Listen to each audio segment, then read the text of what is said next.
प्रातः क्लास चल रहा था 29/10/1966। शनिवार को 5वें पेज पर बात चल रही थी, शिव बाबा को याद करो। तो ये विष्णुपुरी के मालिक बन जाएंगे। तमो प्रधान से सतो प्रधान बन जाएंगे।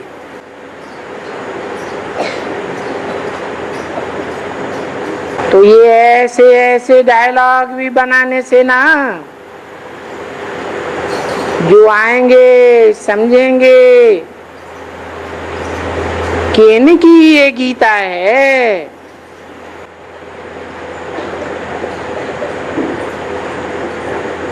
और ये मौत सामने साक्षात खड़ा है। वो ही महाभारत की लड़ाई है। और इस महाभारत लड़ाई में ही एक आदि सनातन देवी देवता धर्म की स्थापना होती है। अनेक धर्मों का विनाश हो जाएगा।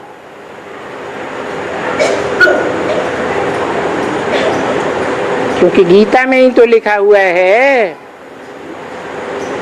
सर्वधर्मान परित्यज्य, मना सब धर्मों को त्याग दे। तो सब धर्म कौन से युग में होते हैं? सतयुग त्रेता में तो सनातन युग ही होता है, जहां सनातन धर्म होता है। द्वापर कलयुग में द्वैतवादी धर्म आते हैं, दो दो धर्म आते हैं, दो दो राज्य आते हैं, दो दो भाषाएं आती हैं। परंतु द्वापर में भी सर्वधर्म नहीं होते हैं। सर्वधर्म तो कलयुग के अंत में ही होते हैं। इसलिए गीता में कहा है, सर्वधर्मान परित्यज्य। जब सर्वधर्मों को त्यागेंगे तो उनके धर्म पिताओं को भी क्या करना पड़े?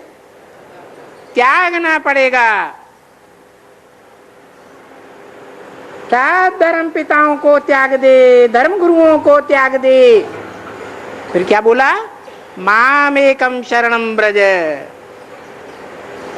मुझे एक की शरण में आ जा, जो सत्य सनातन धर्म की स्थापना करने वाला है। सत्य को ही भगवान कहा जाता है, गॉड इज ट्रुथ कहा जाता है। तो वो सत्य चित्तानंद, सत्यम शिवम सुंदरम, वो एक ही आत्मा है जो इस सृष्टि में जन्म मरण के चक्र से न्यारी है। इसलिए सारे सृष्टि चक्र का आदि मध्य अंत जानने वाली है। वो एक ही आत्मा शिव है जो संपूर्ण सत्य को जानने वाली है। और सब आत्माएं तो सृष्टि चक्र के आदि से आती ही नहीं है। तो एक ही शिव बाबा है जिसमें वो सत्य भी है। शिवम अर्थात कल्याणकारी भाव भी भरा हुआ है। और इस संसार में सबसे श्रेष्ठ है। सबसे सुंदर है, इतना सुंदर है और वो इतना काला है, इतना भयंकर भी है कि इस दुनिया में कोई भी धर्म पिता इतना सुंदर और इतना काला भयंकर नहीं होता।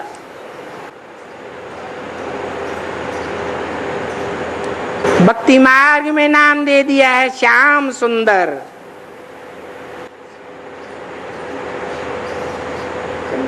वो एक ही सबसे जास्ती श्याम है, काला है और सबसे जास्ती सुंदर भी है। जब सुंदर पार्ट बजाता है तो सुंदर सतयुगी दुनिया स्थापन करता है, और जब तामसी पार्ट बजाता है तो इस सृष्टि में कलयुग का अंतिम चरण व्याप्त होता है।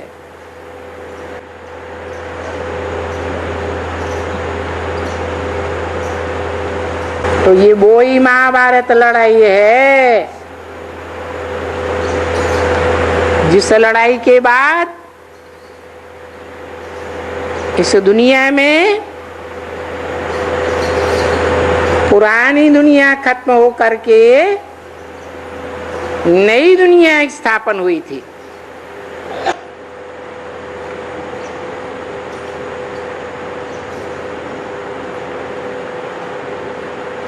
अनेक धर्मों का विनाश हुआ था और एक सद्धर्म की स्थापना हुई थी।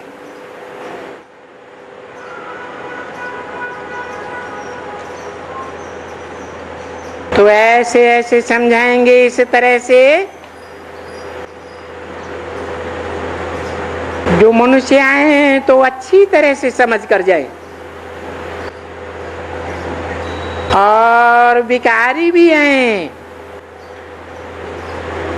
तो एकदम प्रैक्टिकल में देखें कि ये क्या करते हैं।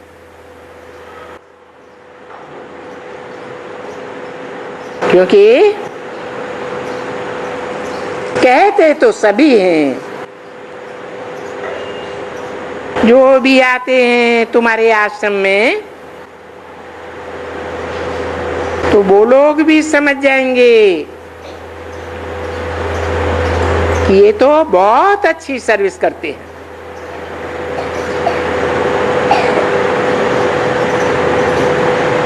तो ये बाप ने समझाया ना, ये गीत में समझाया कि बच्चे ये गीत भी है, अरे भाई गीत सुनाओ, इनको फिर से सुनाओ। तो ये सुने और इसका अर्थ भी समझें। ये फिल्मी गीत हैं, कलयुग के अंतिम चरण में गाए गए हैं, और ये गीत कोई हमने नहीं बनाए, ये तो भगत लोग बनाते हैं और भगवान की ये महिमा करते हैं। कौन सी महिमा करते हैं? जो आगे इस षष्ठी चक्र के आदि काल में 5000 वर्ष पहले हुआ था, स्वयं भक्ति मार्ग में बैठ करके महिमा करते हैं। तो जो कुछ भी अभी संगम युग में होता है, संगम युग अर्थात कलयुग का अंत और सतयुग का आदि, दोनों का संगम यहाँ जो भी होता है, इस दुनिया में जो भी उत्सव त्योहार आदि होते हैं या मनाते हैं, ये शिव जयंती, कृष्ण जयंती, राम जयंती, ये सारे, ये सभी अभी की बातें हैं।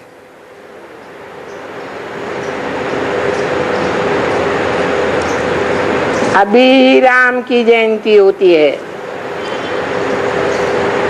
अभी संगम युग में ही कृष्ण की जयंती होती है, गीता माता की जयंती भी यहीं होती है।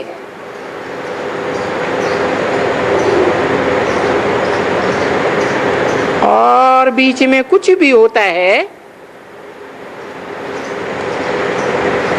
तो सब कुछ यहाँ ही होता है।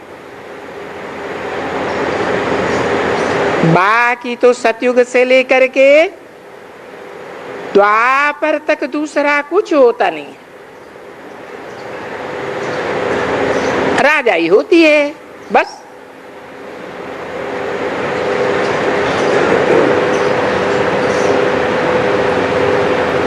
तो अच्छा, रिजल्ट क्या हुआ? जो राम कृष्ण की दुनिया है, कृष्ण की दुनिया अर्थात नारायण की दुनिया, गाते भी हैं हे कृष्ण नारायण वासुदेव। और राम की दुनिया, राम राज्य का गायन। इन राम कृष्ण की दुनिया के बाद तो गिरते ही रहते हैं, वो बात भी छोड़ दो। अभी जो बाबा आया हुआ है, तो ये जो सभी त्योहार मनाते हैं, जो 2500 साल में भक्ति मार्ग में मनाते आए हैं, ये सब यादगार त्योहार है इस संगम युग के। दीपमाला लो, ये आत्माओं के दीपक जगने की बात है।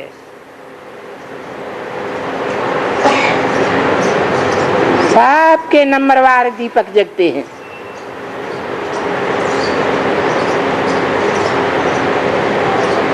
यादगार बनी हुई है। पहले पहले धर्मराज का दीपक जलाया जाता है, बाद में उस एक दीपक से सभी आत्मा रूपी दीपक जगते हैं। ये दशहरा ही ले लो, 10 सिरों का हरण होता है।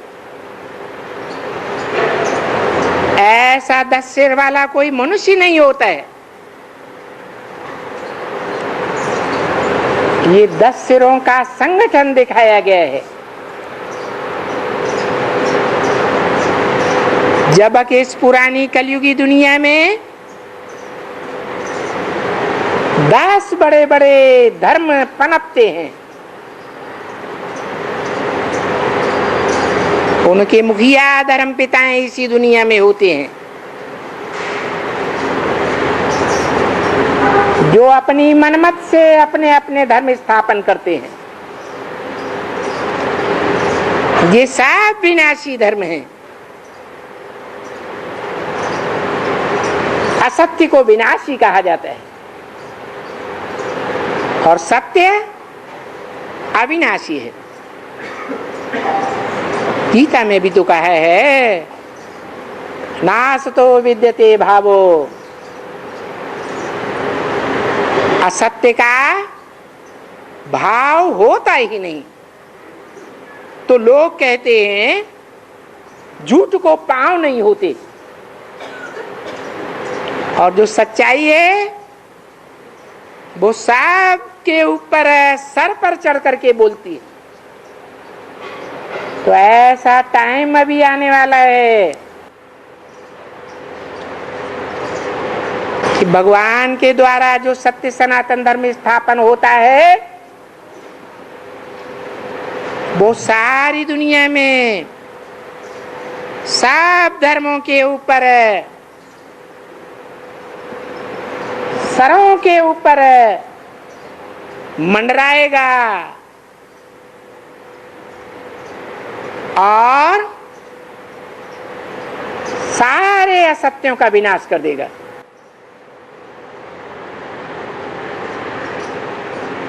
फिर सच्चा सच्चा दशहरा हो जाएगा। 10 विनाशी धर्मों का विनाश हो जाएगा। करने वाला कौन? 2500 वर्ष की हिस्ट्री में जो भी धर्म पिताएं आए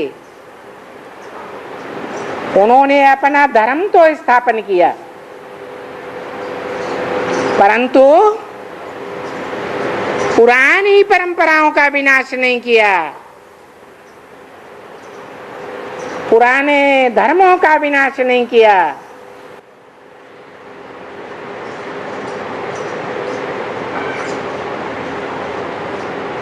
और पुरानी परंपराओं के बीच में अपनी ही मनमत के आधार पर नई परंपराएं शुरू कर दी।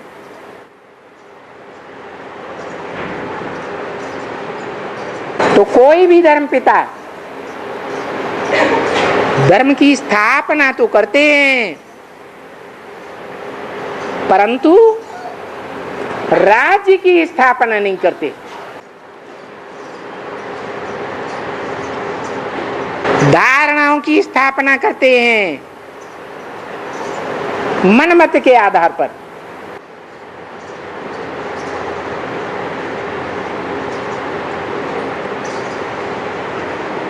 न धर्म का विनाश करते, न पुराने राज्यों का विनाश करते। ये तो एक ही शिव बाबा है, सच्चा सच्चा सत्य साईं बाबा है। जब इस सृष्टि पर आता है तो सब पुराने धर्मों का विनाश और नए सत्य सनातन धर्म की स्थापना करता है। तो पुराने धर्मों के जो प्रणेता हैं, धर्म पिताएं हैं, जो आत्माएं इसी दुनिया में कहीं न कहीं हैं, उन सब का आसन डोल जाता है।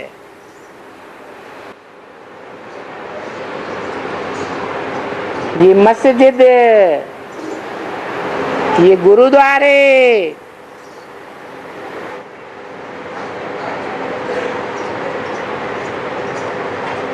ये क्रिश्चियंस के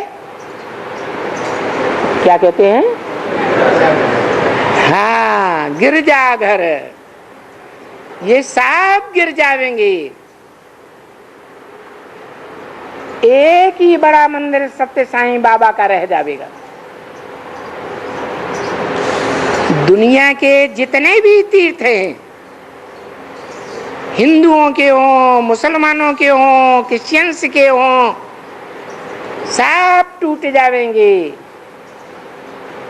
एक ही बड़ा तीर्थ स्थान रह जाएगा जहां सारी दुनिया की बुद्धि लग जाएगी, एकाग्र हो जाएगी और सारी दुनिया में एक विश्वपति का राज्य स्थापन होगा। ऐसे दुनिया में बहुत आकांक्षाई हुए, महत्वाकांक्षा वाले हुए, हिटलर, नेपोलियन, मुसोलिनी, अलेक्जेंडर, जिन्होंने एड़ी चोटी की पावर लगा दी परंतु सारी दुनिया के ऊपर विश्व विजय नहीं कर सके। ये तो एक ही शिव बाबा का गायन है। क्या गायन है? हर हर महादेव शंभो काशी विश्वनाथ गंगे। सारे विश्व का नाथ बनता है।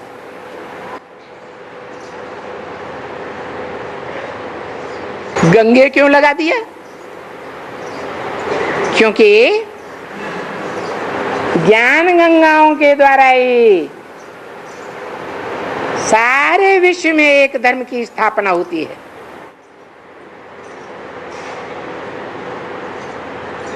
अनेक धर्मों का विनाश अर्थात रावण के अनेक सरों का विनाश।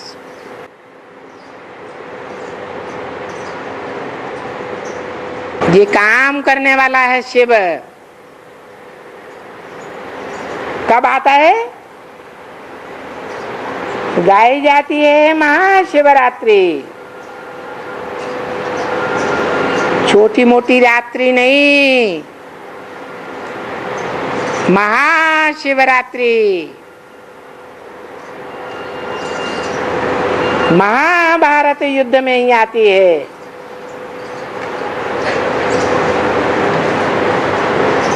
सिर्फ भारत में ही नहीं, सारी दुनिया की मनुष्य आत्माओं में अज्ञान की अंधकार की रात्रि फैल जाती है। कोई की बुद्धि में सत्य का ज्ञान नहीं होता। सत्य साईं बाबा कौन है ये भी ज्ञान नहीं रहता।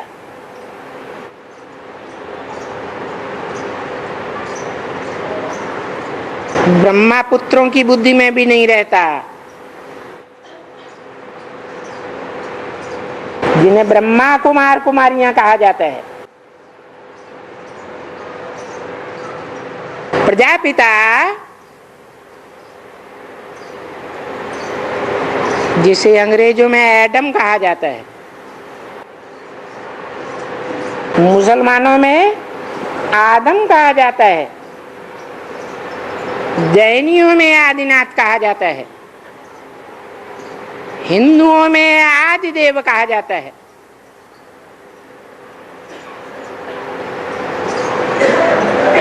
उस आदिदेव के सिवाय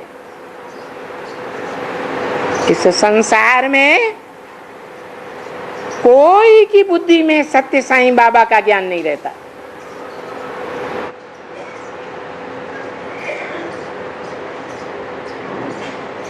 वो शिव कौन है, कैसे पाठ बजाता है, कैसे नई दुनिया स्थापन करता है, ऐसे अज्ञान अंधकार की रात्रि में, महाशिवरात्रि में शिव प्रत्यक्ष हो जाते हैं। और नंबरवार आत्माओं के सामने प्रत्यक्ष होते हैं। जिनके सामने पहले प्रत्यक्ष होते हैं वो भगवान के बाप के बड़े बच्चे, बाकी नंबरवार छोटे बच्चे। 500 करोड़ मनुष्य आत्माएं हैं, सब बाप के बच्चे हैं।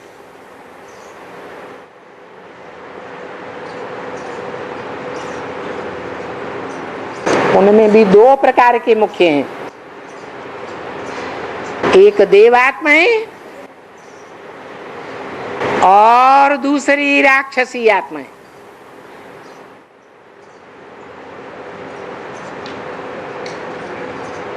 ऐसे तो देवताएं भी सुधरे हुए मनुष्य हैं, और राक्षसी आत्माएं भी मनुष्य हैं, परंतु अंश सुधरे हुए। भगवान बाप जब आते हैं तो जो भगवान बाप को पहचानते हैं पहले पहले, वो नंबरवार सुधरने की कोशिश करते हैं और नंबरवार सुधरते भी हैं। जिनकी ज्यादा से ज्यादा संख्या 33 करोड़ है देवात्माओं की। बाकी जो महाभारत युद्ध के बाद सुधरने की शुरुआत करते हैं, वो सब राक्षसी आत्माएं बन जाती हैं।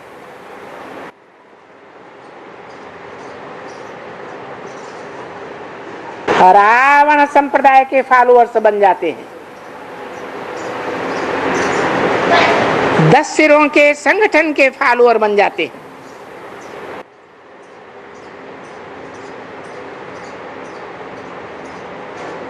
तो महाशिवरात्रि अब होने वाली है।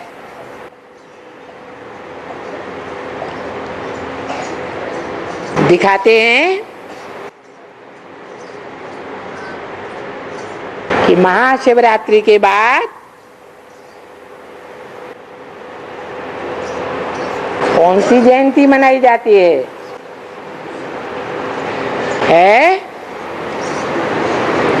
रामनवमी मनाते हैं।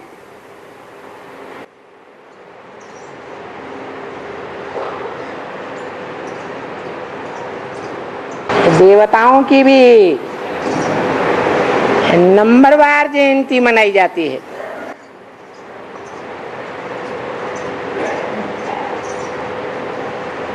तो शिव के बाद पहली है राम जयंती,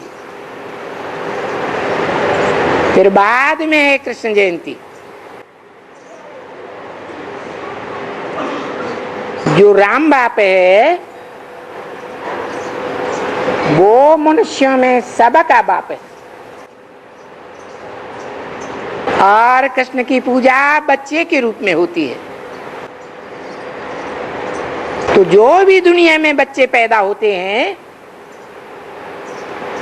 उनमें पहला बच्चा, इस सृष्टि रूपी वृक्ष का पहला बच्चा, पहला पत्ता कृष्ण ही है,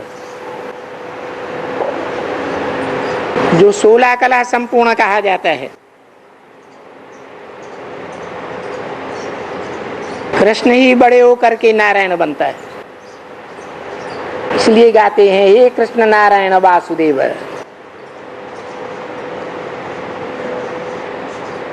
देखो, कृष्ण जयंती हो, राम जयंती हो, फलाने फलाने की जयंती हो, ये सभी के सभी इसी दुनिया के हैं। अभी तो इस दुनिया में भक्ति मार्ग वाले ही ज्यादा है ना। उन भक्ति मार्ग वालों की दुर्गति होती है। भक्ति माने ही भागना, मंदिरों में भागना, मस्जिदों में भागना, गिरजाघर में भागना, तीर्थों में भागना। बुद्धि भटकती रहती है, क्योंकि मनुष्य गुरुओं ने भगवान को सर्वव्यापी बता दिया। जो इस दुनिया में मुकर्रर शरीर रूपी रथ में आता है, एक ही रथ में आता है, उसको सर्वव्यापी बना दिया। अब बताओ, सर्वव्यापी मानने से सबकी बुद्धि एकाग्र होगी या एक व्यापी मानने से बुद्धि एकाग्र होगी? तो सबकी बुद्धि को भटकाने के निमित्त ये देहधारी धर्मगुरु बन गए। भगवान बाप आते हैं, कहते हैं मैंने तो गीता में कहीं नहीं कहा कि मैं सर्वव्यापी हूं। अपनी मनमत पर उल्टे सीधे अर्थ लगा लिए। मैं तो ठीक बताया कि दुनिया एक सृष्टि रूपी वृक्ष है। ये वृक्ष है, उल्टा लटका हुआ है। इसकी जड़ें ऊपर को हैं, शाखाएं नीचे को है। और जड़ों से पहले कौन होता है? बीज होते हैं। उन बीजों में भी कोई बड़ा बीज, कोई सूक्ष्म बीज। तो मनुष्य आत्माओं के बीच में जो सबसे सूक्ष्म बीज है, मैं उसमें प्रवेश करता हूं। और जिसमें प्रवेश करता हूं उसको पहले पहले आप समान बनाता हूं। निराकारी, निर्विकारी, निरहंकारी बनाता हूं। वो एक ही रूप है जिसका नाम शिव के साथ जोड़ा जाता है। शिव के साथ 33 करोड़ देवताओं में से और किसी का नाम नहीं जोड़ा जाता। कोई मनुष्य का नाम नहीं जोड़ा जाता। कोई राक्षसी पार्ट बजाने वाले आत्मा का नाम नहीं जोड़ा जाता। एक ही नाम परम प्रसिद्ध है जिसका नाम शिव के साथ जोड़ा जाता है। कौन? शिव शंकर भोलेनाथ कहा जाता है। क्योंकि निराकार आत्मा तो कुछ नहीं कर सकती शरीर के बगैर। ऐसे ही परमपिता परमात्मा शिव भी निराकार है। वो जब तक शरीर धारण न करे कोई कार्य नहीं हो सकता। परंतु वो तो अजन्मा गाया हुआ है। मनुष्यों की तरह गर्भ से जन्म लेता ही नहीं, क्योंकि उसका तो कोई कर्म बंधन बनता ही नहीं। वो तो करता है, ना अच्छा कर्म करता है न बुरा कर्म करता है। इस सृष्टि पर आता है,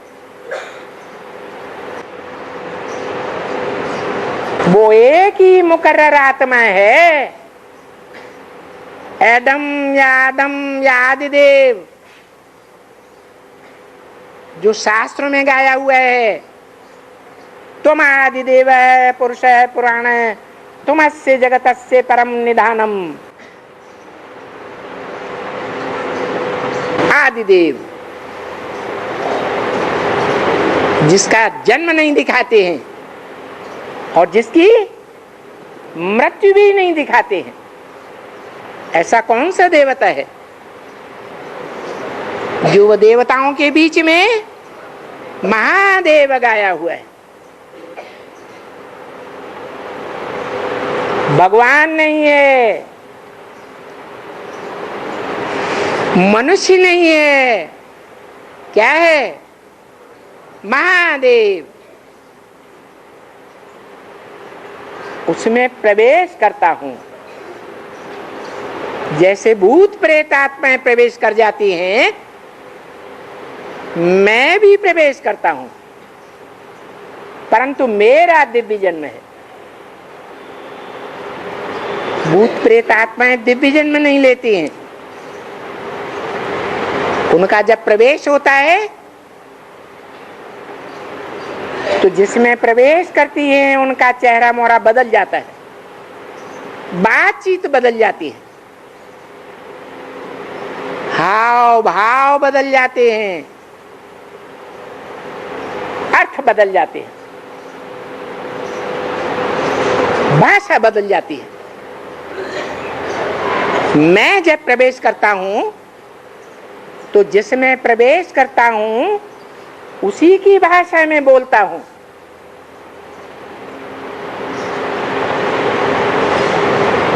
चेहरे मोहरे में कोई फर्क नहीं पड़ता।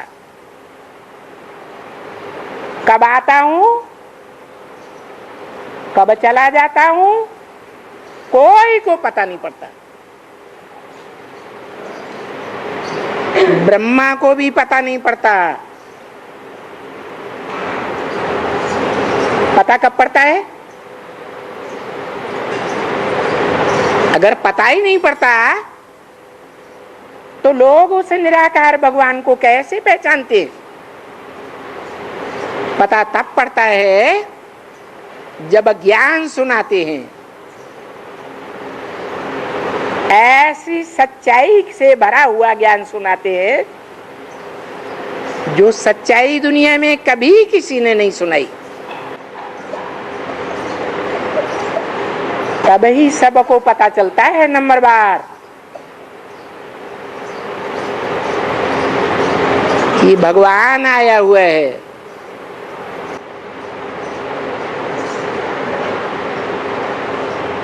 तो जिस तन में भगवान प्रत्यक्ष होता है उसका नाम शंकर प्रत्यक्ष होता है। जिसमें तीन आत्माओं का समावेश होता है।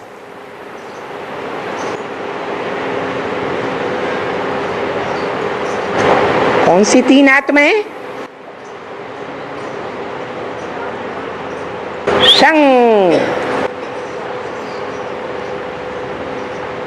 संहार करने वाला,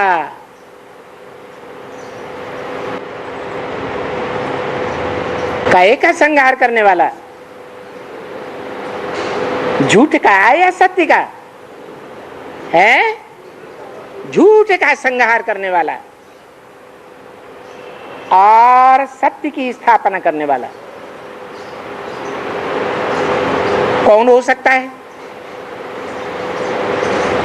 एक ही शिव है जो ब्रह्मा द्वारा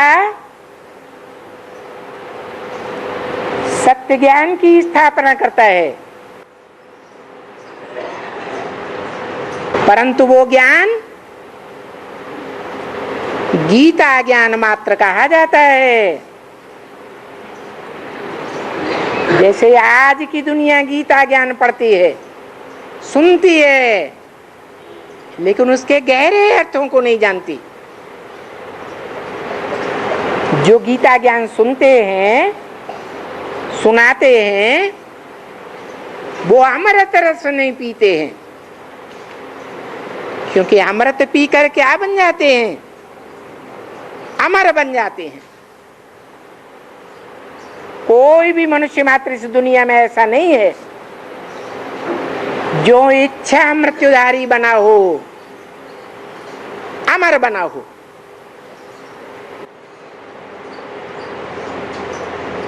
तो महाशिवरात्रि पर जब भगवान बाप आते हैं, उनके मुख से दो अक्षर भी सुनने वाला अमरनाथ बाबा का अमर बच्चा बन जाता है। अमर माने देवता। कैसा अमर? आज निश्चय बुद्धि बना कि मेरा बाप आ गया, सारी दुनिया का बाप आ गया, और वो निश्चय कभी टलता नहीं। ऐसे अमर बन जाता है। दीर्घ काल के लिए बाप का बच्चा बन जाता है।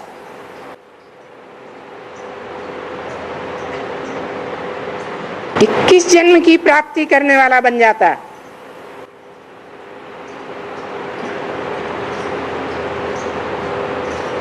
ऐसे नहीं कि ब्रह्मा मुख से आज ज्ञान सुना, ब्रह्मा कुमार बना, या प्रजापिता ब्रह्मा कुमार बना, आज बच्चा बना और कल निश्चय हो गया, तो मर गया या जिंदा रहा? मर गया। इसलिए बोला ध्रुवम जन्मामृतस्य च, इस दुनिया में ऐसे ही चलता है। रावण राज्य की दुनिया में जिसका जन्म होता है उसकी मृत्यु भी जरूर होती है। परंतु भगवान बाप जब आते हैं, इस संसार में प्रत्यक्ष होते हैं, जैसे दुनिया में बच्चा प्रत्यक्ष होता है। बच्चा बाहर आता है, प्रत्यक्ष होता है, तभी तो जन्म माना जाता है। कि पेट में प्रवेश करता है तब माना जाता है। जन्म कब माना जाता है? जब बाहर आता है। तो ऐसे ही अभी भगवान बाप गर्भ महल में नहीं है, गर्भ जेल में आया हुआ है। भक्ति मार्ग में कहते हैं कृष्ण भगवान, बाप कहते हैं कृष्ण भगवान नहीं। मेरे नाम की जगह किसका नाम डाल दिया? कृष्ण बच्चे का नाम डाल दिया। अरे बच्चा कैसे भगवान हो सकता है? बच्चे को जन्म देने वाला, पहले पत्ते को जन्म देने वाला भगवान बाप है। वो भगवान बाप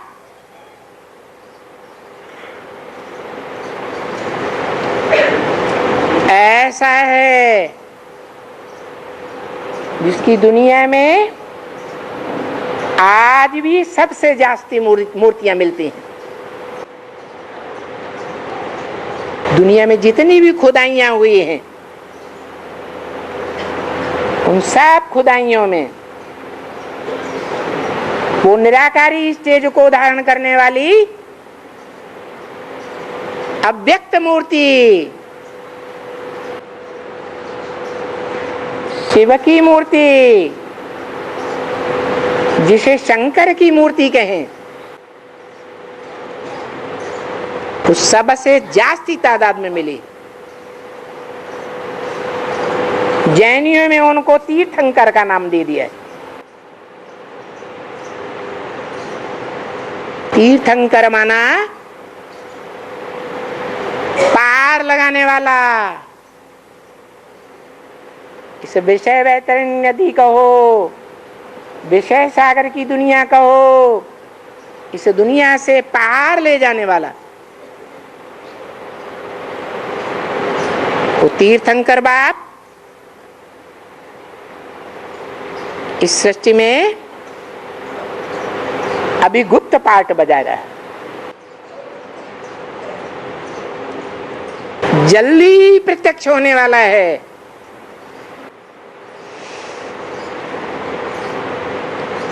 अभी वो जो भक्ति मार्ग वाले हैं ना, अगर भक्ति ही करते रहेंगे तो उनकी तो दुर्गति ही होती रहेगी। क्योंकि भगवान बाप आकर के राजयोग सिखा करके अपने बच्चों को राजा बनाता है, राजाई के संस्कार धारण कराता है। दुनिया में जितने भी धर्म पिता हैं या उनके फॉलोअर्स हुए, उन्होंने सभी को अपना फॉलोअर्स बनाया, अधीन बनाया, दास दासी बनाया। जैसे अंग्रेजों ने भारत में आकर के भारतवासियों को नौकरी करना सिखा दिया, नौकर बना दिया। भगवान बाप क्या करते हैं? भगवान बाप आधीन बनना नहीं सिखाते, स्वाधीन बनना सिखाते हैं, स्वस्थिति में धारण करना सिखाते हैं। बताते हैं स्वधर्मे निधनम से यह परधर्मो भयावह। स्व माने आत्मा, स्वधर्मे माना आत्मा के धर्म में टिकना, ये बहुत श्रेष्ठ है। पर माने प्रकृति, पांच तत्व, पांच तत्व के बने हुए शरीर को प्रकृति का श्रेष्ठ पुतला माना गया है।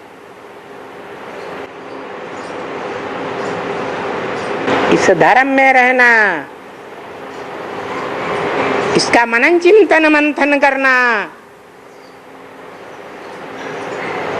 देह की याद करना, देह के संबंधों को याद करना, देह के पदार्थों को याद करना, देहधारी धर्म गुरुओं या धर्म पिताओं को याद करना। देह नाशवान है या विनाशी है? नाशवान है। तो नाशवान को याद करेंगे तो क्या बनेंगे? अविनाशी बनेंगे, है? जैसे को याद करेंगे वैसे ही बनेंगे। चोर को याद करेंगे, चोर बनेंगे। डकैतों को बुद्धि से याद करेंगे, उनका संग करेंगे तो डकैत बनेंगे। व्यभिचारियों के संग रहेंगे तो व्यभिचारी बनेंगे। तो भगवान आकर के बताते हैं कि ये जितने भी देहधारी धर्मगुरु या धर्म पिताएं हुए, उन्होंने देह के धर्म सिखाए। इन सर्व धर्मों को परित्यज्य, इन सब को छोड़ दे। मैं जो बताता हूं, अपन को आत्मा समझो, देह मत समझो। अपन को आत्मा समझ, आत्माओं के बाप को याद करो। वो आत्माओं का बाप जन्म मरण के चक्र से न्यारा है, इसलिए त्रिकालदर्शी है। मृत्यु एक ऐसा एक्सीडेंट है जिसके बाद आत्मा अपने पूर्व जन्म की बातों को भूल जाती है। जैसे दुनिया में भी कोई बड़ा एक्सीडेंट होता है तो मनुष्य अपने पास्ट की बातों को भूल जाता है। ऐसे ही जितनी भी मनुष्य आत्माएं जन्म मरण के चक्र में आने वाली हैं, वो अपने पूर्व जन्मों को नहीं जानती हैं, मैं जानता हूं। जैसे गीता में भगवान ने अर्जुन को कहा, अर्जुन तू अपने जन्मों को नहीं जानता, न आगे के जन्मों को जानता है न पीछे के जन्मों को जानता है। मैं जानता हूं, मैं तुझे जानकारी देता हूं। ये दुनिया एक नाटक है। इस नाटक में सभी आत्माएं पार्टधारी हैं। जो भी आत्माएं पार्टधारी हैं उनको अपने अनेक जन्मों का पाठ याद है कि भूला हुआ है? भूला हुआ है। मैं जब आता हूं तो हर आत्मा को अपने अनेक जन्मों के पाठ की स्मृति दिलाता हूं। कौन आत्मा कितने जन्म धारण करेगी, कैसे कैसे इस दुनिया में पार्ट बजाएगी, वो सब मालूम हो जाता है। तब कहेंगे कि जो आत्मा रूपी पार्टधारी है वो समझदार है या बेसमझ है? जब अपने पार्ट को जाने तो समझदार है, और पार्ट को न जाने पार्टधारी तो बेवकूफ। तो इस दुनिया में बहुत से कवि हुए हैं जिन्होंने ये बात तो बताई कि दुनिया एक रंगमंच है, इस रंगमंच पर हम सब पार्टधारी हैं। लेकिन ये किसी ने नहीं बताया कि हम जो पार्टधारी हैं वो अपने अनेक जन्मों के पार्ट को जानते हैं क्या? और अगर नहीं जानते हैं तो इसकी जानकारी देने वाला हमारा डायरेक्टर कौन है, जो रंगमंच पर पार्ट बजाने वालों को इशारे देता है कि ऐसे ऐसे पार्ट बजाना है। जो डायरेक्टर होता है वो पर्दे के पीछे रहता है या पार्टधारियों के साथ रहता है? पर्दे के पीछे रहता है। ये भी डायरेक्टर शिव परमपिता परमात्मा ऐसा है जो गुप्त पार्टधारी है, इन आंखों से नहीं दिखाई देगा। वो त्रिनेत्री जो ज्ञान का तीसरा नेत्र धारण करेगा उसी को ही दिखाई देगा। ये ज्ञान का तीसरा नेत्र भी सिवाय परमपिता परमात्मा त्रिनेत्री के और कोई नहीं दे सकता। वो भगवान बाप ही आकर के अपना परिचय देते हैं। भगवान के सिवाय भगवान का परिचय कोई नहीं दे सकता।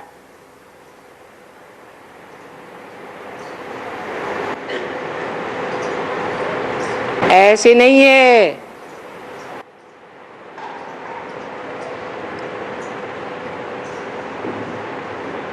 इस दुनिया में जो भगत हैं उनकी महिमा नहीं है, उनकी भी नंबरवार महिमा है। माया के चित्र भी ढेर के ढेर हैं।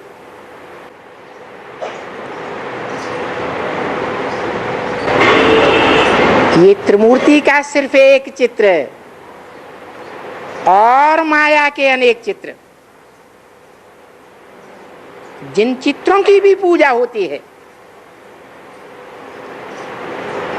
पूजा होती है, फलाना होता है, तीरा होता है, और ये तो एक ही अविनाशी चित्र है। इस सारी दुनिया का एक अविनाशी चित्र कौन सा? जिस चित्र का कभी विनाश नहीं होता है, जो पुरानी पुरानी खुदाइयों में भी मिला और ढेर के ढेर चित्र मिले, साकार रूप में भी मिलता है। शंकर का चित्र और निराकारी स्टेज धारण करने की भी यादगार शिवलिंग रूप में भी मिलता है, परंतु कोई जानते नहीं है कि ये लिंगाकार बड़ी मूर्ति, जो बड़ी लिंग मूर्ति है, ये साकार की यादगार है। लिंग उस साकार रथ की यादगार है जिसमें वो ज्योति बिंदु निराकारी शिव प्रवेश करता है। इस प्रवेशता को बताने के लिए गीता में एक शब्द आया है, प्रवेष्टुम। मैं प्रवेश करने योग्य हूं। तो वो निराकार और वो साकार दोनों का मेल शिव बाबा कहा जाता है। और वो एक ही है जिसका इस दुनिया में कोई को पता नहीं, एकदम पता नहीं।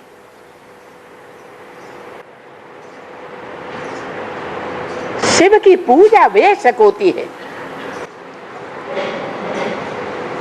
परंतु शिव बाबा आते हैं, आकर क्या करते हैं ये कोई को पता नहीं। पूजा क्यों होती है? अरे शिवलिंग की पूजा क्यों होती है? जो जलाधारी में रखा हुआ है। अरे ये काम तो सभी मनुष्य मात्र करते हैं, राक्षस भी करते हैं, फिर उसकी पूजा क्यों होती है? कर्म तो एक ही है। उन कर्मेंद्रियों के द्वारा जो कर्म करते हैं वो तो शिव का कर्म भी एक ही है, मनुष्यों का कर्म भी वही है, और राक्षसों का भी कर्म यही है, जिससे संसार की उत्पत्ति होती है। परंतु शिवलिंग की पूजा क्यों होती है? इसीलिए होती है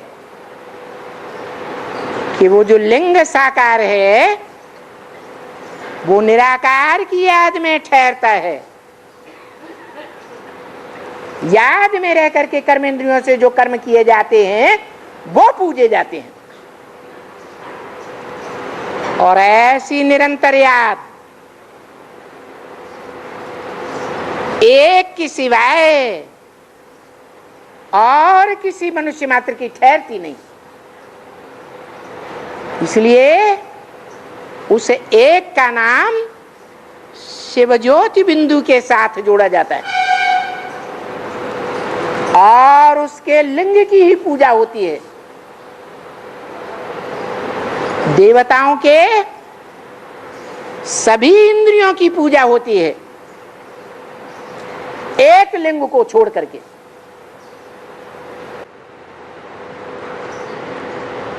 कमलपाद, कमलहस्त, नेत्र कमल, मुख कमल, कमल को किंग फ्लावर कहा जाता है। इसलिए कमल का फूल बहुत पावरफुल माना जाता है। कमल के फूल को 1 महीने तक रख दो, ज्यों का त्यों बना रहेगा। इतना पावरफुल फूल है। तो बताया वो शिव बाप एक में ही आते हैं, और वो एक कौन है जिसमें आते हैं? भारत में ही आते हैं। भारत शिवज्योति बिंदु, चैतन्य आत्मा जड़ भारत की जमीन में आते हैं। जमीन जड़ है या चैतन्य है? तो जड़ में आते हैं, है? जरूर चैतन्य में आएगा। जितने भी प्राणी मात्र हैं उन प्राणी मात्र में सबसे श्रेष्ठ है मनुष्य, और मनुष्यों के बीच में जो सबसे श्रेष्ठ है, जो जन्म मरण के चक्र से न्यारा है, वो तो शिव है। परंतु वो शिव जिसमें प्रवेश करता है वो वेद के जन्म मृत्यु के चक्र से न्यारा बन जाता है। निश्चय रूपी जन्म और अनिश्चय रूपी मृत्यु से न्यारा बन जाता है। ऐसे में प्रवेश करता है। तो वो चैतन्य भारत है। भारत शब्द का अर्थ है भा माने रोशनी, ज्ञान की रोशनी, रत माने लगा रहने वाला, जो सदैव ज्ञान की रोशनी में लगा रहता है, उसका नाम भारत पड़ता है। संगम युग की यादगार है। संगम युग में जब से वो आत्मा प्रत्यक्ष होती है, ज्ञान की रोशनी का ही मनन चिंतन मंथन करती है, इसलिए नाम पड़ता है भारत। उस भारत में ही भगवान प्रत्यक्ष होते हैं और किसी मनुष्य आत्मा में प्रत्यक्ष नहीं होते। जब प्रत्यक्ष होते हैं उसी समय प्रत्यक्ष होने की यादगार महाशिवरात्रि गाई हुई है और वो भारत में ही होती है, दूसरे देशों में नहीं होती है। दूसरे देश, दूसरे धर्मखंड, उनके धर्मपिताएं, उनके फॉलोअर्स ज्ञान की रोशनी में सदैव रत नहीं रहते। वो देह के 5 तत्वों के आलोड़न में मस्त रहते हैं, 5 तत्वों का विश्लेषण करते हैं। पृथ्वी, जल, वायु, अग्नि, आकाश।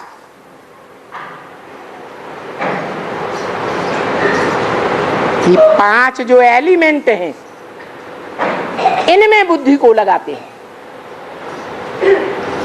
और भारतवासी काहे में बुद्धि को लगाना पसंद करते हैं? ज्ञान की बातों।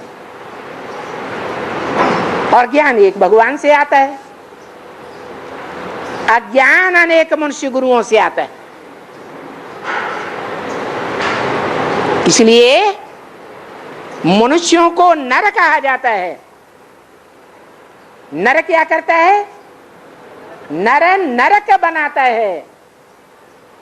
नर माने मनुष्य, का माने करने वाला। नरक बनाने वाला कौन है? मनुष्य। और स्वर्ग बनाने वाला कौन है? जो सदैव स्व स्थिति में स्थित रहता है। कौन? एक शिव ही है जो इस मृत्युलोक में भी आता है। मृत्युलोक के पतितम कामी कांटे में आता है, पतित तन में आता है, तो भी स्वस्थिति में स्थित रहता है,